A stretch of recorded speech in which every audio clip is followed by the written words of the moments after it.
The Bloodline story continued this week with some very interesting references to some very important people.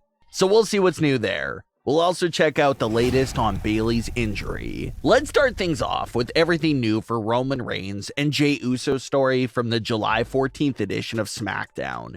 It was a complete 180 turn for Jey Uso this time around. Coming into the July 7th edition of SmackDown, the Usos were on top of the world. They were united, they pinned Roman Reigns, and they were in the best of moods. But as we know, things quickly spiraled out of control, as Roman and Solo unleashed such a brutal beatdown on Jimmy Uso that night. It was so bad that Jimmy had to be rushed to a hospital and leave the arena. So the Usos were riding such a high coming into that show, but things have completely flipped on its head after those 7 days. Now Jey Uso was walking into SmackDown all alone, with no one by his side. No Jimmy Uso, and obviously none of the other Bloodline members were with him anymore.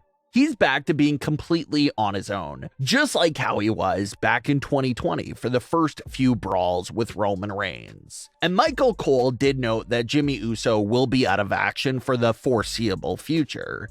Jimmy Uso thankfully isn't injured or in trouble at all. This is strictly just a storyline related injury angle to deepen the story between Roman and Jey, and make it extremely personal that Roman brutally hospitalized his own cousin. It fully writes Jimmy Uso out of television and gives Jey Uso's character even more motivation throughout the entire feud. So within the storyline world, Jimmy Uso is still in the hospital, so he should definitely miss the entire build-up for Summerslam to further sell the attack from Roman and Solo.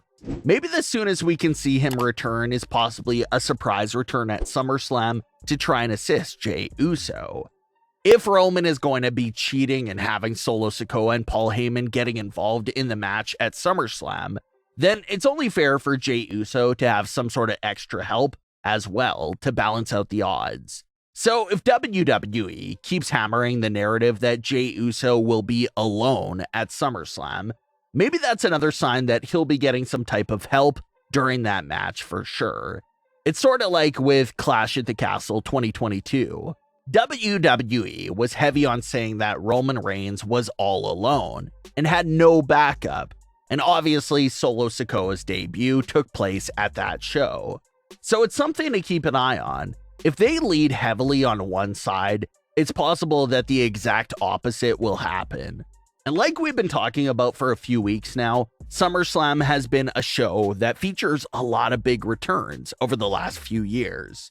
So a big surprise return from Jimmy Uso will definitely count as one of those surprise major SummerSlam returns.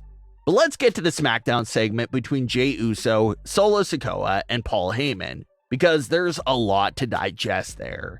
Jey Uso comes out first and talks about how he shares the same feelings and emotions as his brother Jimmy Uso. He said if Jimmy is mad, then he's mad. If Jimmy's hurt, he's hurt, and so on. Jey Uso also says that Paul Heyman has been puppeteering his family for over 40 years, and how that's gotta stop now. So that appears to be Jey's biggest issue with Paul Heyman. Right before Jey officially left the Bloodline, his offer to Roman was that Paul Heyman would have to go if Roman wanted the Bloodline to be back to normal, and Roman obviously refused that offer. So it looks like Jey is saying that his issue with Paul Heyman goes way deeper than just most recently. He's saying that Paul Heyman has been devious and up to something against his family for 4 decades. That's obviously a major deal there.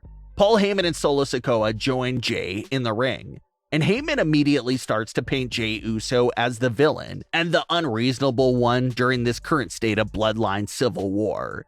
Heyman says that Jey is the one that's sounding more and more like a tribal chief with every day that passes. Heyman points out that what happened to Jimmy Uso is completely all Jey's fault, and how Jey has no self-awareness about that.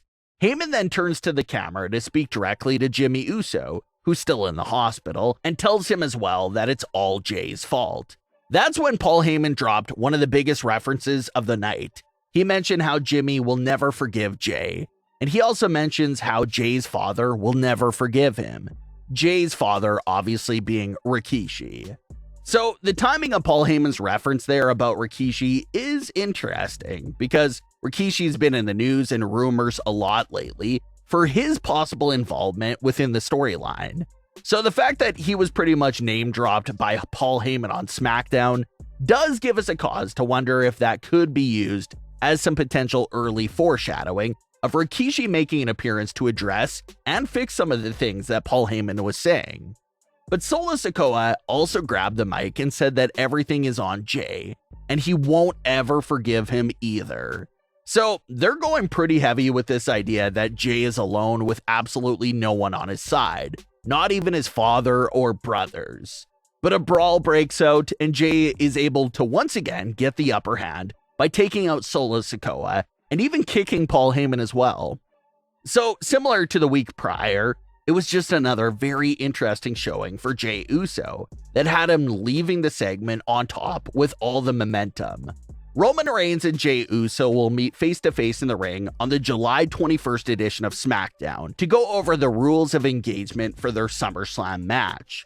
WWE hasn't provided much content for what the rules of engagement segment may look like, but it seems pretty self-explanatory. It looks like the rules and stipulations of their SummerSlam match will be addressed during that segment. Maybe the match will feature some sort of special rules that they must follow for their SummerSlam title match.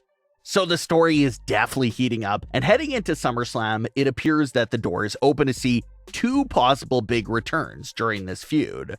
Those returns being Jimmy Uso and maybe even a cameo appearance by Rikishi. Things are getting real personal with his three sons. He's being mentioned by Paul Heyman. It just seems like the perfect time for Rikishi to get involved and say his piece. So we'll see what ends up happening there. There was recently another major injury scare for a top superstar. Videos and pictures made their waves amongst the community over the weekend from the July 16th WWE live event. Bayley's match was cut short with the X symbol by the referee that was thrown up for Bayley. She was down on the mat, barely moving and holding onto her right knee. And seeing anyone go down and holding their knee is an extremely scary sight, because it just instantly makes you think the worst, that they probably tore their knee apart, especially for someone like Bayley who was just dealing with a torn ACL not too long ago back in 2021. So there was a big fear amongst the fans and panic that went out once that news was going around. But Bayley was spotted after the event walking under her own power with no crutches or assistance needed. Bayley even took to Twitter to post a picture of her iced up knee and said how she's gonna be alright and thanked everyone for their well wishes. There's still no details of how serious that knee injury was for Bayley. Obviously, it's a great sign that she was seen walking after the event and how she said herself that she's gonna be fine. So hopefully it's nothing more than a sprain, but we'll have to wait for more news on that. But what are your thoughts on today's stories? Leave your comments below. Don't forget to subscribe with all notifications on and leave a like if you enjoyed. Thanks for watching, guys.